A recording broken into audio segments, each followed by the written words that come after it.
Welcome to what might go down as the most chaotic, franchise-altering, and mind-bending week in the modern history of the National Basketball Association. We are witnessing a tectonic shift in the landscape of both the Western and Eastern conferences, driven by desperation, brilliant front office brinkmanship, and the harsh, unforgiving realities of the NBA's new collective bargaining agreement. If you thought you understood the hierarchy of this league, you need to throw everything you know out the window. Today, we are breaking down two absolutely colossal blockbusters that have completely rewired the championship picture for the 2026 to 2027 season and far beyond. The Los Angeles Lakers have just been backed into a corner and thoroughly terrified by the Utah Jazz into surrendering their entire remaining draft capital for Walker Kessler. And over in the East, the Boston Celtics have done the unthinkable, pulling the trigger on a shocking trade that sends their 2024 Finals MVP, Jaylen Brown, to their fiercest division rival, the Philadelphia 76ers, in exchange for a 36-year-old Paul George and a package of draft picks. Let us start by setting the stage for the absolute madness that is unfolding in Los Angeles. To understand the magnitude of this Walker Kessler trade, you have to understand the sheer panic that has gripped the Lakers organization over the last 48 hours. LeBron James, the face of the franchise, the all-time leading scorer in NBA history, has officially informed the team that he is leaving to spend this coming season elsewhere. The post-LeBron era has abruptly arrived in Hollywood, and it arrived with a deafening thud. But the Lakers are not hitting the reset button. They cannot afford to. Why? Because they are now built around the superstar talents of Luka Doncic and Austin Reeves. With Luka holding the keys to the offense, the Lakers front office looked at their roster and realized they had a massive, glaring void in the middle of the paint. They desperately needed a defensive anchor, a rim protector, and a lob threat to perfectly complement Doncic's surgical pick-and-roll mastery. Armed with over $50 million in cap space, Los Angeles set their sights on a restricted free agent market, specifically targeting 24-year-old big man Walker Kessler and Detroit's Jaylen Duren. But this is where the Utah Jazz, led by the ruthless and calculating Danny Ainge, executed a masterclass in front office extortion. Walker Kessler was a restricted free agent. In a normal world, the Lakers could simply sign Kessler to a massive offer sheet, perhaps heavily front-loaded or featuring a trade kicker, and force the Jazz to match it or let him walk for nothing. But Danny Ainge does not operate in a normal world. The Jazz essentially stared down the Lakers and made a terrifying threat. If you sign him to an offer sheet, we will match it, no matter how painful it is for our cap sheet, and you'll be left with nothing. No Kessler, no center, and an angry Luka Doncic wondering why the front office cannot build a competent roster around him. The Lakers, paralyzed by the fear of missing out on the one player they deemed the perfect fit, absolutely folded. They agreed to a sign-in trade that will pay Walker Kessler a staggering $130 million over the next 4 years. But the money is just the tip of the iceberg. To facilitate this sign-in trade and prevent Utah from simply matching an offer sheet, the Lakers sent 2 unprotected first-round draft picks in 2031 and 2033, along with first-round pick swaps in 2028 and 2030, to Salt Lake City. Let that sink in for a moment. The Lakers entered this offseason with 5 available first-round draft assets to their name. They have just surrendered 4 of them to acquire a center who played a grand total of 5 basketball games this past season before undergoing season-ending surgery to repair a torn labrum in his left shoulder. Yes, you heard that correctly. The Los Angeles Lakers have mortgaged the entire next decade of their franchise for a player coming off a severe shoulder injury, simply because the Utah Jazz scared them into believing they had no other choice. It is a staggering display of leverage. Meanwhile, a completely different brand of shockwave has devastated the Eastern Conference. The Boston Celtics, the gold standard of modern team building, have pulled off a trade that has left their fan base in a state of absolute bewilderment. Jaylen Brown, the homegrown star, the man who poured in over 13,000 regular season points for the franchise, the defensive stalwart turned elite two-way wing, the 2024 NBA Finals most valuable player, has been traded to the Philadelphia 76ers. In return, the Celtics acquire Paul George, unprotected first-round picks in 2028 and 2031, and 2 second-round picks. The immediate reaction to this trade is pure, unadulterated shock. Why on earth would the Boston Celtics trade a 29-year-old superstar in the prime of his career, a player who just delivered them a championship, to their most hated rival in the Eastern Conference?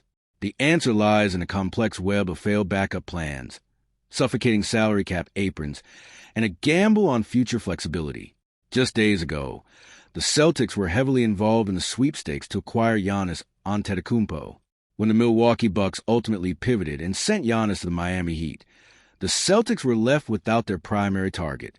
But rather than standing pat and running it back with Jaylen Brown and Jason Tatum, the front office, led by Brad Stevens, decided that the financial burden of Brown's Supermax contract was simply too toxic to survive under the new collective bargaining agreement. By executing this trade, the Celtics are essentially exchanging the long-term, back-breaking financial commitment of Jaylen Brown for the short-term, slightly more manageable contract of Paul George. George will earn $54 million next season and hold a player option for the following year. Brown, on the other hand, is owed $57 million, $61 million, and nearly $65 million over the final 3 years of his deal. The Celtics are betting that Paul George can provide just enough secondary scoring and veteran leadership to keep them in championship contention alongside Tatum and Derek White, while simultaneously restocking their bare cupboards with invaluable draft capital for the future. But make no mistake, this is an incredibly dangerous game Boston is playing. Paul George is 36 years old. He has a long and documented history of lower body injuries. He only played a combined 78 games over his last 2 regular seasons in Philadelphia. The Celtics have traded a durable, ascending superstar for an aging veteran who is essentially a stopgap solution. And what does this mean for the Philadelphia 76ers? It means they have just assembled one of the most terrifying trios in basketball. By pairing Jaylen Brown with Joel Embiid and Tyrese Maxey, the Sixers have instantly transformed into the team to beat in the East. They have added a proven, battle-tested champion with a massive chip on his shoulder, a player who will undoubtedly relish every single opportunity to return to the TD Garden and destroy the franchise that discarded him. The sheer magnitude of these 2 trades cannot be overstated. We are looking at a fundamental restructuring of the league's balance of power, driven by the punitive realities of the salary cap and the unrelenting pressure to maximize championship windows.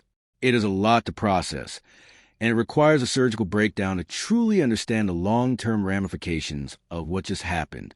I will provide you with a highly professional, extensive deep dive analysis into the main body of these monumental franchise decisions.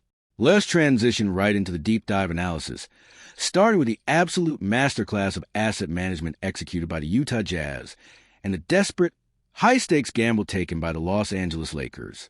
To truly grasp why the Lakers surrendered 2 unprotected first-round picks and 2 pick swaps for Walker Kessler, we have to examine the claustrophobic nature of restricted free agency in the modern NBA.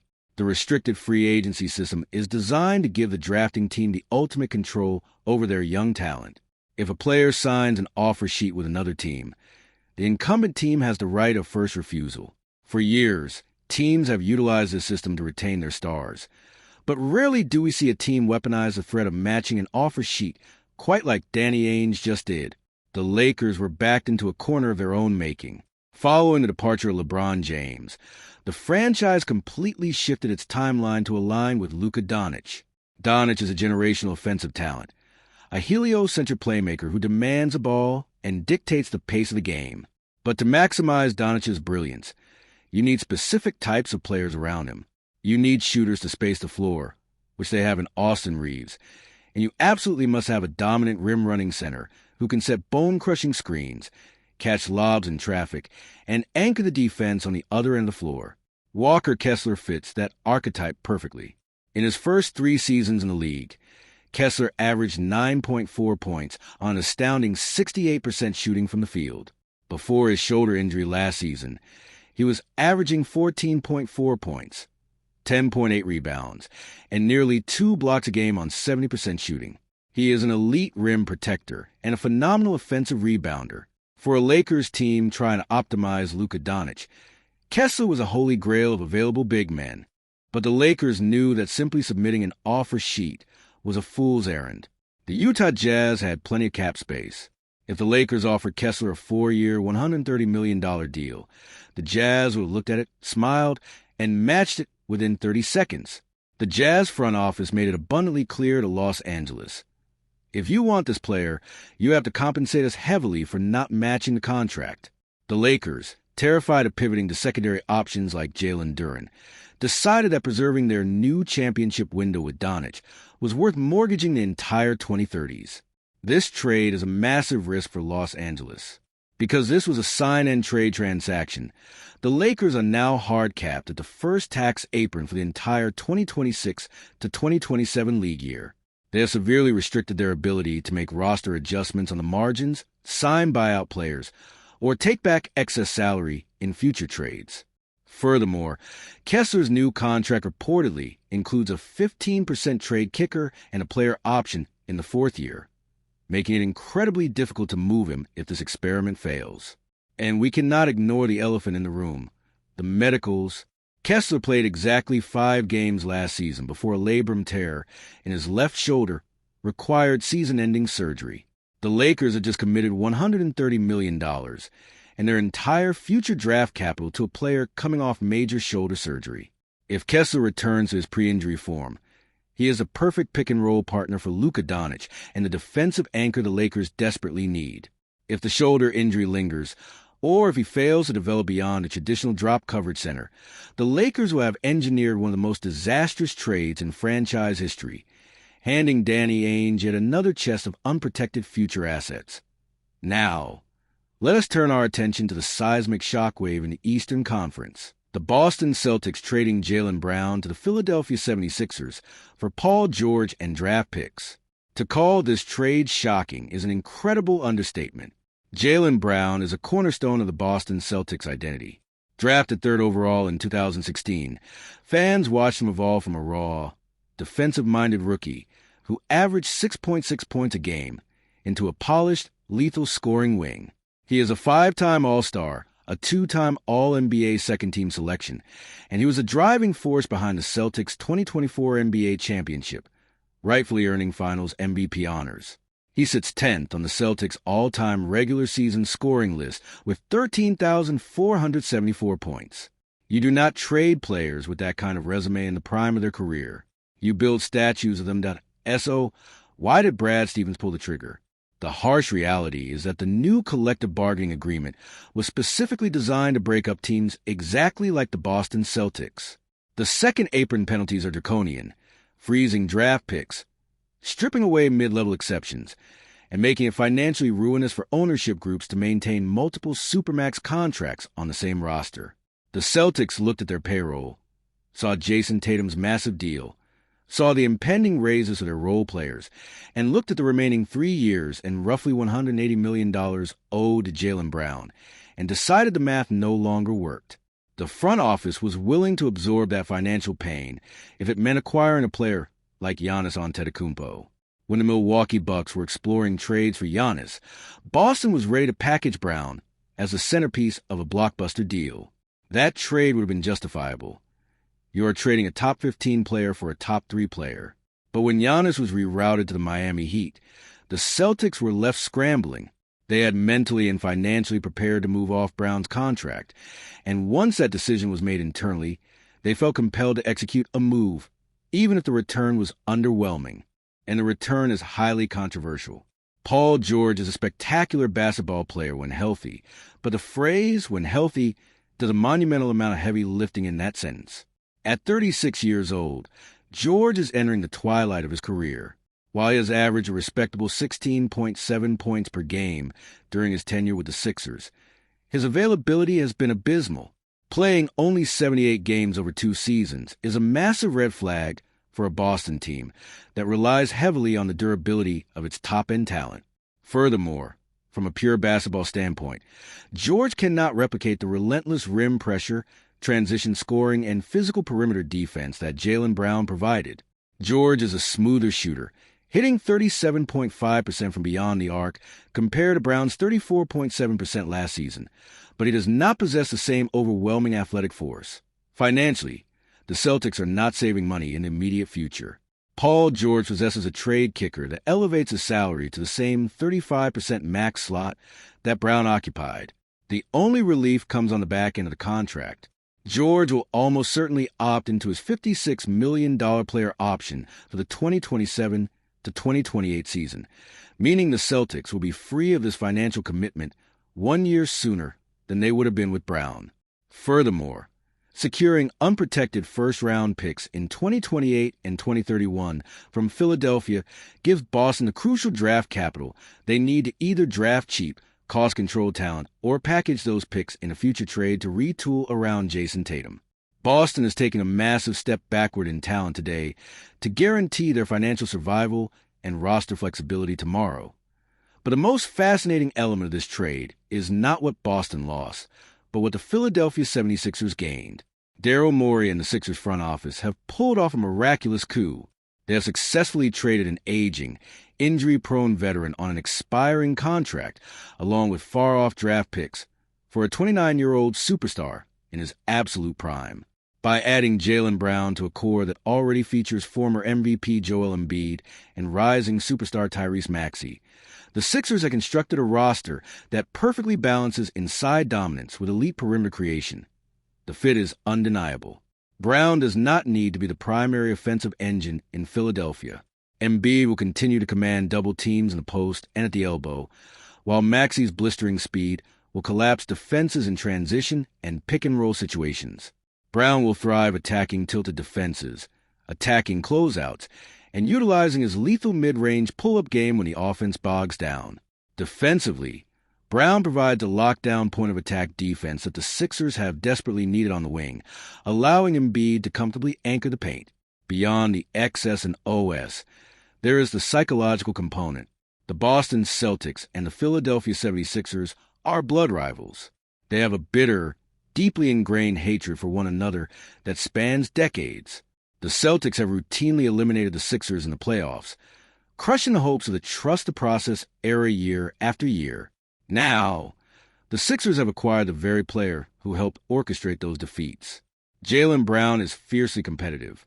He knows the perception is that the Celtics chose Tatum over him, that they viewed his contract as an albatross, and that they desperately tried to trade him for Giannis before dumping him in Philadelphia. You can absolutely guarantee that Brown will circle every single game against the Celtics on his calendar. He is going to relish the opportunity to walk into the TD Garden, wearing a Sixers uniform and systematically dismantle the team that drafted him. If there is any scenario that could finally push the Philadelphia 76ers over the hump and back to the Eastern Conference Finals for the first time since Allen Iverson carried them there in 2001, it is the motivated, spiteful brilliance of a scorned Jaylen Brown. The ramifications of these decisions will be studied for years. Did the Lakers act out of sheer desperation, getting fleeced by Danny Ainge because they were too afraid to test the restricted free agency waters? Or did they accurately assess the market, realize Kessler was the only missing piece to a championship puzzle with Luka Doncic, and boldly push their chips into the middle of the table? Did the Boston Celtics galaxy brain themselves out of championship window by trading a reliable superstar for an aging veteran just to appease their luxury tax bill? Or did Brad Stevens correctly diagnose that the Brown-Tatum pairing had reached its financial ceiling, making the painful but necessary choice to extend the franchise's long-term viability?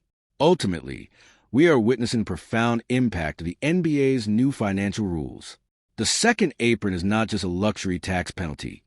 It is a roster-destroying mechanism that is forcing front offices to make deeply uncomfortable decisions. Teams can no longer stockpile maximum contracts and simply write a bigger check to the league. The constraints are real, they are punitive, and they are directly responsible for a 29-year-old Finals MVP being traded for an aging veteran and draft picks. The era of the super team is being legislated out of existence, replaced by an era of terrifying financial high-wire acts and desperate gambles on rookie-scale contracts and future draft capital. The 2026 to 2027 NBA season was already shaping up to be a fascinating campaign, but these two trades have completely rewritten the script. In the West, all eyes will be on Los Angeles, watching to see if Walker Kessler's shoulder holds up and if his rim protection is enough to elevate a Luka Doncic-led offense back to the NBA Finals. If the Lakers stumble, they have no safety net. They have no draft picks. They have entirely tethered their future to the health of a 24-year-old center. And in the East, the narrative is perfectly set. The Miami Heat loom large with the acquisition of Giannis Antetokounmpo, but the real theater will be in the Atlantic Division. The Boston Celtics try to maintain their elite status with an aging Paul George and a heavy reliance on Jason Tatum. Will have to directly confront the monster they just helped create in Philadelphia. The 76ers have pushed their chips in, acquiring the ultimate perimeter weapon in Jaylen Brown. When the Sixers and Celtics meet in the playoffs, the atmosphere will be toxic, the stakes will be astronomical, and the legacy of these two front offices will be decided on hardwood. Thank you for joining this deep dive into a truly historic week in the NBA. The landscape has changed forever, and the fallout is just beginning. Keep your eyes on the court, because the repercussions of these blockbuster trades will echo for years to come.